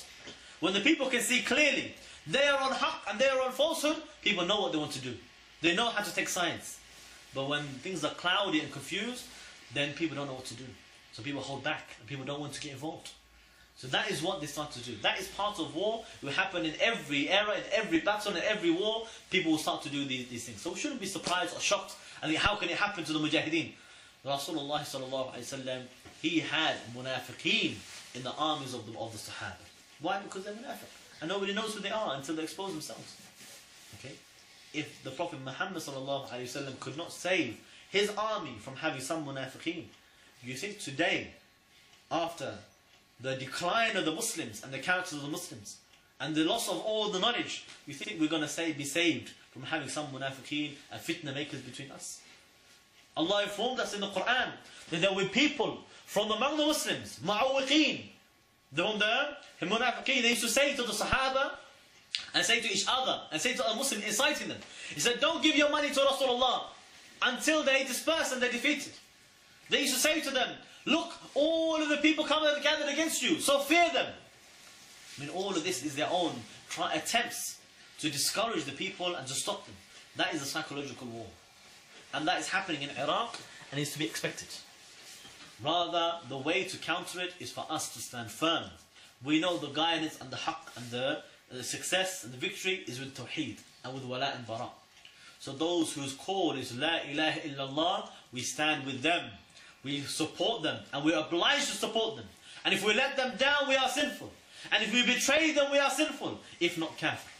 If we ally with the kuffar against them, we are kafir. If we help the Americans or the FSA or Bashar al-Assad against those Muslims from Islamic State of Iraq and Sham or Jabhat al-Nusra, for whatever emotion and hawa and grudge and partisan or racism I have, it is kufr akbar, will take me out of the fold of Islam. I don't stand with the kuffar against them. Okay? No way for me to stand with the kuffar against my Muslim brothers. And there will be some fitna makers from the beginning. They would go from here and there. First they give bay'ah to Jabhat al-Nusra. Then they started to dispute them and incite some fitna. And then they were thrown out to Jabhat al-Nusra. But they continued to hold their flag. They continued to claim that they were with them. Some people join the Islamic State of Iraq and Sham, create some fitna there and say, what about Saudi Arabia? That's Dar al-Islam. They say, no, Dar al-Kufr. This is start calling them Khawarij. They started to come out. Okay, and started to leave them and say, look, we used to be with the Islamic State of Iraq and Sham. We know what they're really about. We know how they are. We know their character. They're like this, they're like that. We've seen it all before. That is common. And they start to come out and create new groups. And then you have all the madkhalis. All of those people who, they were never in favour of Islam or Sharia. If you call for Khilafah, that means you need to make takfir on your ruler. But if that's the Khalifa, then what's your ruler? What's he been doing all this time? You have to answer questions. So all of a sudden, they say, no, these people are Khawarij, we don't want them. And they start to expose their own nationalism. How can we side with people? Their argument for throwing out the Islamic State of Iraq and Sham is, they're not from Sham, they're from outside Sham. Taqillah. What do you mean? As if this ummah is based upon racism and nationalism. When the Prophet ﷺ said there's no Arab is better than any Ajam, or Ajam is better than an Arab, or black or better than a white, or white better than a black, except by the taqwa. And he said that the ummah, it is one. Okay, Allah subhanahu says, in هذه أمتكم أمة واحدة. Your ummah is one. And he said that there will come a time for, with the Muslim authority, where a woman can travel from Sana'a to Hadramaut without to fear anybody. Why? Because there's no borders. Nothing to stop you. The Muslims, they never have borders. Who made this border between Syria and Iraq? Who made that border? Was it Allah revealed in the Quran? No. It's some kafir. Divide up the Muslims. All the Muslim lands, all the Muslim countries. Who are the ones who made those borders? Look to Africa. How did you get all of these borders? There's a big desert. How do you decide what's the border? There's no mountain range, there's no river. There's a big desert. Okay, we get a ruler. That's the border. And who does it? Some British general, okay? Some French general. They said, okay, the French says, yes, oui, this is for me. And the British will say, okay, this one's for me. You have that one. The Italians can have Libya, and I'll have this. This is what they did. This is what they did to the Muslims. They carved up our lands. They put borders for us, and they told them, you're Libyan, okay? And he's, Egyptian. But we look the same, and we speak the same language. Yeah, it doesn't matter. You're Libyan, and he's Egyptian. You're Saudi, okay? And you're Yemeni. You are Turkish, okay? And you are, Bosnian. And you are, Indian. Then they start to say, you are Pakistani, and you are Bangladeshi. And now in Iraq, they want to split it up into 3 as well. And say, you are not the Iraqi, now you used to have a new word. You are the Sunni Iraqi, you are the Shi'i Iraqi, you are the Kurdish Iraqi. They want to divide us up more and more. And the foolish Muslim, the one who says, oh yeah, I am Syrian, okay? I am Lebanese. Nothing called Lebanon. Where did Lebanon come from? Lebanon is just a little bit of strip, it's part of Syria. Okay? Whole history is been part of Asham. Nothing called Lebanon. They made it up, and the people start to really say, yeah, I'm Lebanese, he's Syrian. Brother, there's 2 miles between you. There's nothing. I have this in Bangladesh. There's a border, okay, where we live in Sylhet, very close to India. India all around us. Their people, their cousins are on that side of the border, and they're on this side of the border. Okay, every Ramadan, okay, if the Indian on that side of the border he sees the moon, he says, brother, that's not my moon. I need to get that moon from Dhaka. Yeah? Hundreds of miles away. Okay, this is the problem. We start to believe the lies. Start to believe the propaganda of the kuffar. They put for us border, and we start to say, yes, this is my land, my war. We don't want you outsiders. Okay, they just came from Iraq. You're just there. Okay? You don't speak different language. You don't have to. How do you recognize them? Yeah? How do you recognize them? They don't have, Iraq stamped to their forehead. This idea of nationalism and racism is rejected. It's not a reason to fight Muslims. Okay? Rather, it is a plot and a deception of the shaitan and his allies in order to incite the Muslims against those calling for La ilaha illallah, calling for the Tawheed and the state of Tawheed, and to establish the deen of the Sharia. How can somebody say, we don't want you to implement the Sharia here? What is that? It doesn't make sense. It doesn't make sense. The one who wants to prevent the Sharia being implemented and the Islamic State being established, he is ta'ifa mumtani'ah. They are from the entity of preventing the Sharia. And the ta'ifa mumtani'ah are known as the murtadeen. So those groups, they are on a dangerous edge. Okay? When they are siding with the FSA, because why? Because they're Syrian, and throwing out the Islamic State of Iraq and Sham, because they're not Syrian. They are in a dangerous situation. They could fall into the kufr very easily if they start to side with the FSA and America and the kuffar against their own Muslim brothers. They become no longer their brothers, and they become from their own kufr brothers, the brothers of the kuffar. Okay, so it's very dangerous. There's no doubt the people today in that region who are on the haqq are the ones who make their call so clear. The world is Darul Kufr. We need to establish Darul Islam. We need to establish Khilafah, Sharia, like the Dawlat Islam in Iraq and Sham and Jabhat al-Nusra. They need to unite and stand firm against all of those other groups. All those other groups who are causing fitna now and muddying the waters for the people. But don't feel down. Don't feel depressed. Because Allah subhanahu wa ta'ala informed us beforehand. War is like this. You will have some times when you are steaming forward. Everything looks good. You are victorious. But if you start to rely on that, you think it's never going to change, that's when you're going to be defeated. There will be some times where you feel pain. Okay? And sometimes when you face some defeats, but you shouldn't feel worried. Because whenever you feel pain, know that the enemy feels pain as well. Okay? And you have hope in Allah for something that they don't have hope. Because you hope for the Jannah and the reward of the Shahada, and the kuffar have no hope except for hellfire. So this is the reality of war. There will be victories and losses. Okay? Short victories and short losses. In the Battle of Hunayn, the Muslims thought, we are so strong, so big in numbers, we can never be defeated. Because of that, Allah subhanahu wa ta'ala, He taught them a lesson by showing them defeat against the enemy, because the people started to think, we are so big now, the Islamic State of Iraq is so big now, Jabhat al-Nusra is so big now, we cannot be defeated. That's not how we should be thinking. Rather, Allah tests us in war with some injuries. Even the Prophet Muhammad ﷺ shot in the face with an arrow, broke his own tooth, injured in battle. Okay? If that can happen to the Prophet, why do you think we're not as well going to face some injuries? We're going to face some hardship. But in the end, the victory will be for the believers. In the end, the victory will always be for Islam, for the deen of Allah subhanahu wa ta'ala. Because that is the decree of Allah, the promise of Allah, and it is guaranteed to happen. So let the kuffar have this false hope that they're going to divide the Muslims. In the end, the victory will be with the believers. A question regarding judging the apparent. Nowadays, in this country, UK, the government have this prevent strategy, people accepting money from prevent, and the Ummah don't know who's working for the government, who's not working for the government. How do we go about knowing who's Muslim, who's not, and who's become munafiq by accepting this money? Obviously, see, the takfir, it's not necessary for you to make takfir on somebody in order for you to realize that he's on falsehood and that he's not for you to be relied upon, or that he's from the people of nifaq. Because the people of nifaq in general, without necessarily to call somebody by name in the munafiq, they have attributes. So you can look to those attributes, judge those on the apparent to say, look, these are doing the action of the munafiqeen. They're not for me to say, refer to them. For example, the attribute of the munafiqeen that they command the evil and they forbid the good. So all the things Allah made haram, they start to make halal for the people, or tell the people to do it. Okay? Vote, go to the elections, obey the law of the land, it's okay, have mortgage, have insurance, do all these things become halal. Or tell them, don't worry, no problem. Okay? Send alcohol with just a little bit. Okay? To the kuffar only. This type of thing is ordering the people with the munkar instead of ordering them with ma'roof.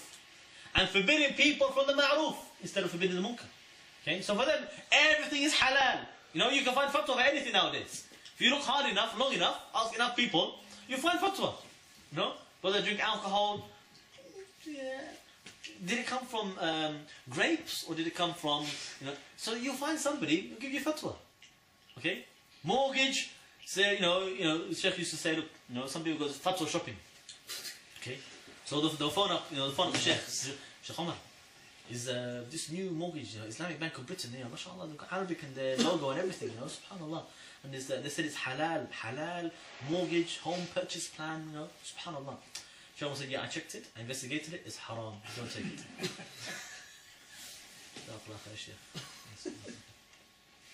Man, extremist, fundamentalist, fanatic. Assalamu alaikum, Shaykh. What about this mortgage from home purchase plan, Islamic Bank of Britain? He said, Wallah, it's haram, akhi. But because you are Muslim living in, you know, Britain, no Islamic state today, we have in Darura, and obviously you have six daughters, mashallah, and you know you have, you know, all this difficulty. You can have just one house, inshallah, only 3 bedrooms, okay, because you have 6 children, okay. So okay, so you have some conditions on it as well, okay. Understand? Yeah. He's a good Shaykh, not bad. Yeah. So the other one, he phones up and says, Shaykh, mortgage? Haram, akhi. Who said haram? Who said, doesn't go haram, akhi. Of course halal. MashaAllah, Wallahi, you're Shaykh al-Islam. Wallahi, you're the best. Some people like this, you know, whoever gives them what they want, he is the best, MashaAllah. Like his Facebook page, tell all the friends, brothers, this is the one to refer to, akhi. Don't go to the Khawarij over there. They're singing. So when you want fatwa nowadays, you can find everything. Everything halal, except for one thing, jihad. Not allowed to do jihad, akhi, it's haram.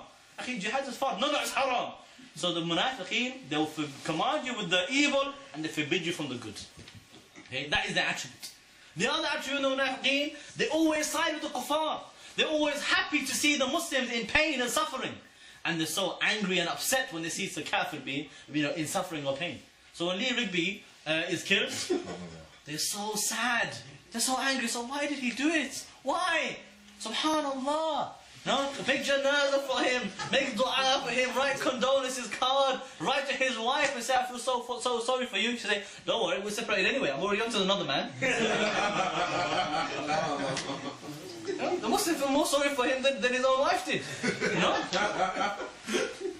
She's with his best friend, if you don't know, who also has a wife and children. But that's the kuffar at the end of the day. But the Muslim, some people like that. So you can see the people munafiq. At the same time, when Muslim in pain, Abu Hamza been arrested. They come out and what do they say? I said, we've been calling you to arrest him for a long time. What took you so long? Astaghfirullah. And I'm not making this up. This is a real story, true story. These are real statements people made when Abu Hamza was arrested. Okay? When we were arrested, when we went to prison, people talking about, you know, best day of my life, I'm so pleased. That is a sign of the munafiqeen. Okay? Sign of the munafiq, he calls for the kufr. Obviously that will expose his kufr. When you start to do that, you can see this man is the kafir. So you can look for the munafiqeen, they have certain signs. You know, you can recognize them. Okay, even if you don't necessarily make takfir mu'ayyan upon them, they fall upon this attributes of munafiqeen, and you know how to make wala and baraa, know who is on the haqq and who is on the falsehood, and who to avoid and who to be careful of, you know, and to doubt and have suspicion of. You know that? Was there a question? The question about the accepting money of prevent. Okay. Let's get back on the part of the answer. So, yeah. Question. So this is Judge Apparent, and obviously in the West side, not many people have a strict grasp on the Arabic language, and they could say the Shahada 1 month, and 6 months down the line they still haven't prayed, and they can't even remember the Shahada. Yeah. Does this person be considered Muslim or? Obviously, this person, he will fall under the category of those people Rasulullah described. Okay? Because we're living in strange times now. There's no Darul Islam. If there's Darul Islam, he would never get away with this. Why? Because the first day, what's going on? You didn't pray. Come, we'll take you to pray. But you don't have that today. Rasulullah described there will be people, there will come a time and there will be people who, there's nothing left, no sign of Islam left on them except for the kalima la ilaha illallah. Because they used to say, we used to hear our parents say it, so we said it. Obviously, they said it and they believed in it, okay, and they do not worship other than Allah. Okay, so they're muwahhid, but that's all they had.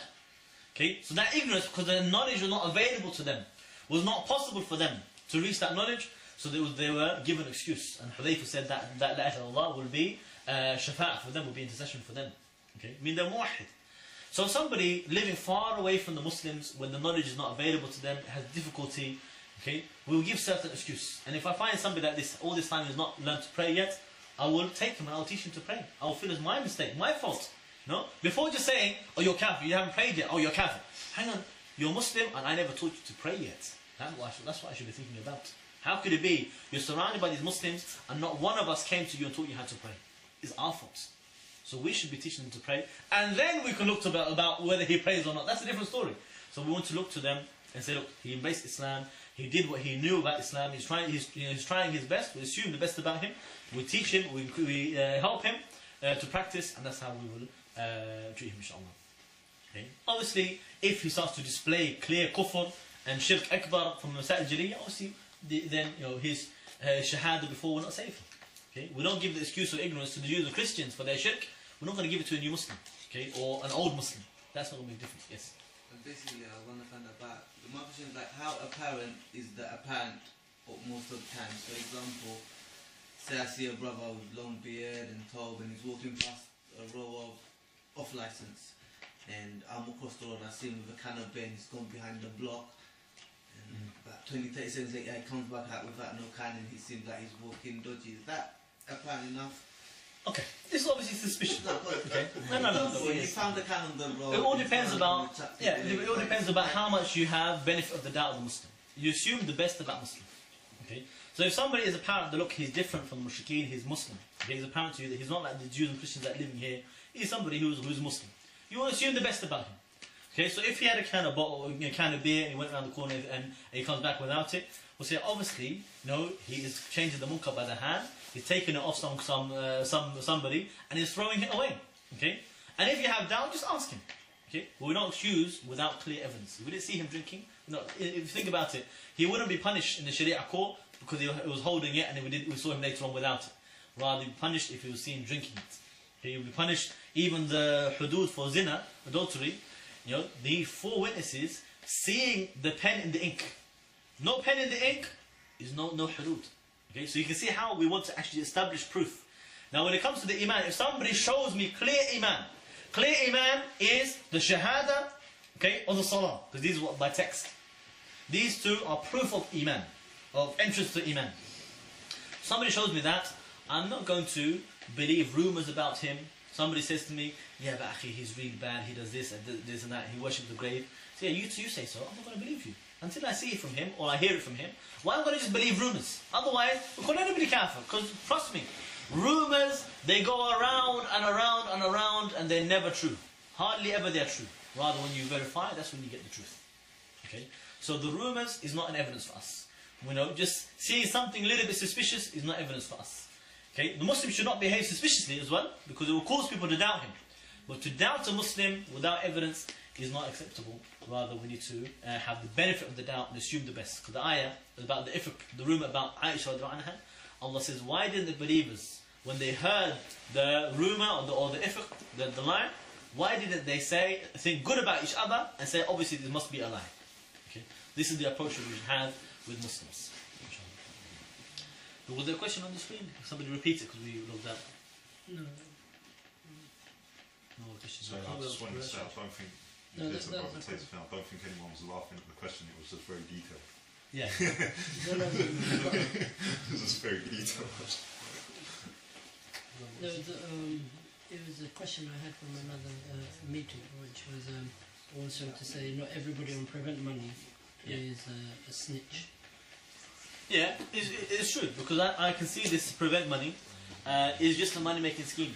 You know what they do is they take the money of the government and they buy themselves a nice TV. Okay?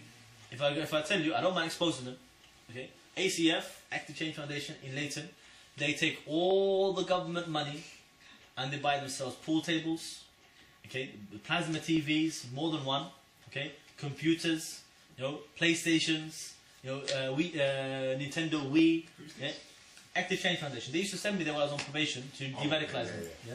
Basically, I'll go there, I'll play pool with some of my old prison mates from prison, okay, because they're all sent there as well for probation.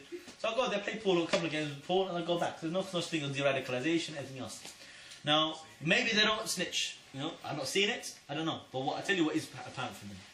Okay? Whatever else they may not be doing, in order to get that money, they are causing so much harm for the Muslims. Because they go out to the media and to the police and the probation service and they tell them, yes, there is this problem of radicalization and extremists. Those people, they are extremists, and you need us to de-radicalize them.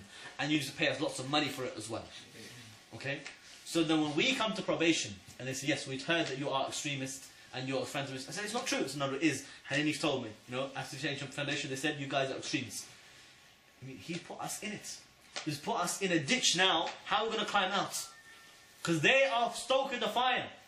If they turn around and said, actually, those people accused of all these crimes is not true. They are, you know, it's the courts that are unjust and unfair. But no, they say, the courts that are fair and they are just, and it's those Muslims are bad, and we can fix them for you. Okay? That is what they're doing. And they make life so difficult and harm the Muslims so badly. So seriously. Don't just think it's innocent. Don't just say, because they'll say, look, we're getting the money and we're doing something for the community, you know, we're helping people out. And so woman was homeless. I was able to sort out some council housing because look, I got links with the council now, I've got links with this and links with that, you know, only because I work with them. Okay? And you know, but look brother, what you're doing is you're destroying the aqidah of the Muslims, because you start to tell them, okay, what they do, the whole pool competition with the police and the Muslim youth. So come and play pool with the police.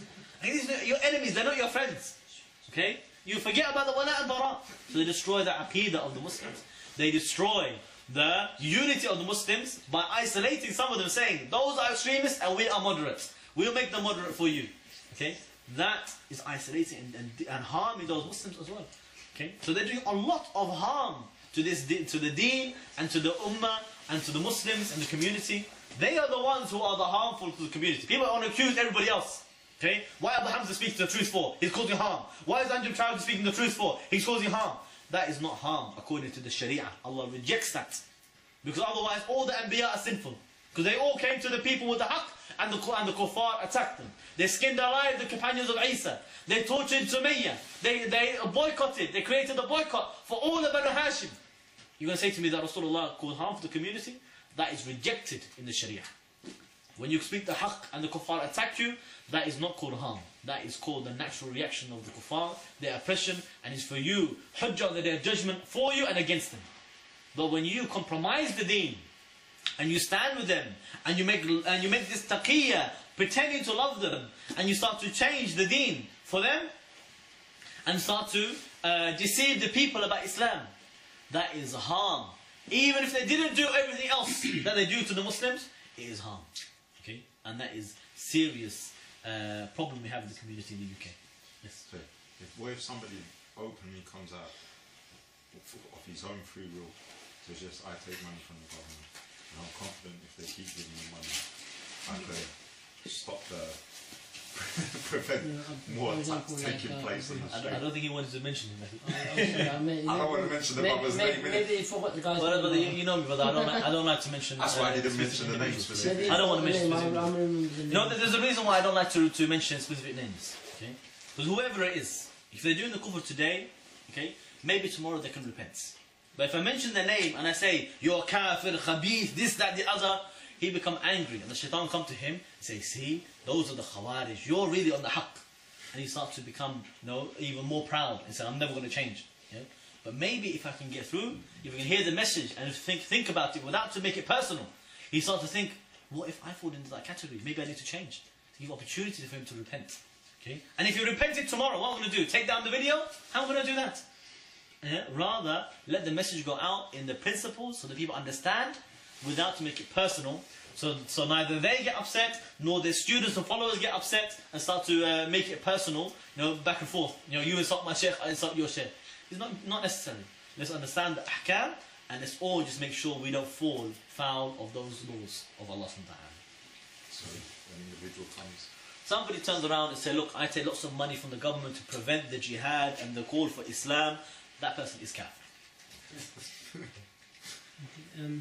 Can you explain the concept of honey trap, meaning that the police let that person carry on doing his commanding good or forbidding evil, may harass him here and there, but not arrest him because they're interested in the people around him? Can that idea be put on the Prophet Muhammad sallallahu alaihi wasallam? Obviously they use this tactics, and the tactics of the police and the governments, yeah, there are many.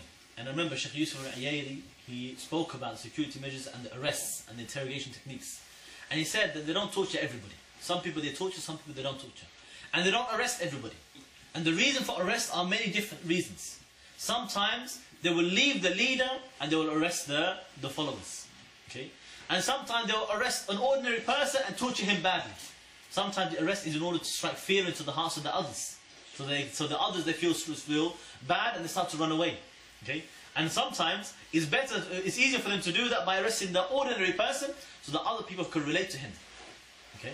Sometimes they arrest the person in order to see the disruption, what happens, who moves. Okay? If we arrest him, what happens? What's the ripple effect? So they want to see the intelligence. This is all from Sheikh Yusuf al-Iyadi, what he wrote about his security measures. Okay? So sometimes they arrest the leader in order to cut it off. Sometimes they leave the leader and they look for the lieutenants. Okay? Sometimes they arrest one person in order to cause doubt upon the other. Okay? Or in order to create division between the people. So don't think that the arrest of the people are always just random. It's not necessarily random at all. They have reasons behind it, they have their own tactics. But rather what we need to think about is not, why aren't they arresting me, why are they arresting him and not her and so and so. We want to think about how do we counter and how do we come out, what is our duty, what did Allah subhanahu wa ta'ala teach us to do in that situation. Allah taught us to come out, make adharuddin, command on good from the evil, carry da'wah and so on. Okay, so wherever you are, you fulfill your duties to Allah subhanahu wa ta'ala without to worry about all of these other things. Okay, and nobody should have this, we judge the apparent. There's one example of the ants. When Sulaiman alayhi salam, he came through the valley of the ants, and the ants saw Sulaiman. And she said to her people, they said, "Oh ants, enter your homes, okay? Otherwise, Sulaiman and his army could crush you without for them to even realize." We have a lesson from this. The ant, he spoke the truth, warned the people about the danger, without to accuse Sulaiman or have conspiracy theory. She just judged it apparent. What's apparent is, the army is coming this way, they could kill us. Okay? And they wouldn't even realize. She didn't say, Sulaiman is an agent, and he's coming to get you, and he wants to destroy you. She didn't try to make up extra. So we judge the apparent. We see a person is speaking the haqq, or is fighting for the haqq. We don't start to say, oh, why didn't he get arrested? People started to do this. In the past, before Sheikh Osama bin Laden was killed, they said, how can Sheikh Osama, in the middle of the mountains of Afghanistan, escape for so many years? All of those soldiers and all of the high-tech American soldiers, they have everything and satellites, and they can see everything and know everything. How they're now in America? They start to say, how can he escape them? So you see, he must be CIA agent. This type of conspiracy theory, it is the satanic theory. Rather, you should say the haqq as it is. What you know for certain from the apparent is that he's a mujahid, he's fighting against America, the America fighting against him, and the qadr of Allah, that they could never catch him for all of those years. Okay? The same thing. Sheikh Omar Bakri, they arrest him, release him, arrest him, release him. Why didn't they arrest him? For the qadr of Allah. And the one who believes not because of the qadr of Allah, he's kafir. Because everything is qadr of Allah. So, we don't try to add something or take away something and put secret intention in their heart and conspiracy theory. That is A, satanic, and 2, it is the fool, the one who tries to do that instead of judging the apparent. Okay. Any other questions? A short address from Alhamdulillah, it's good. We're going to get an address from my brother Ibn Kunya. Okay, inshallah. Press that stop.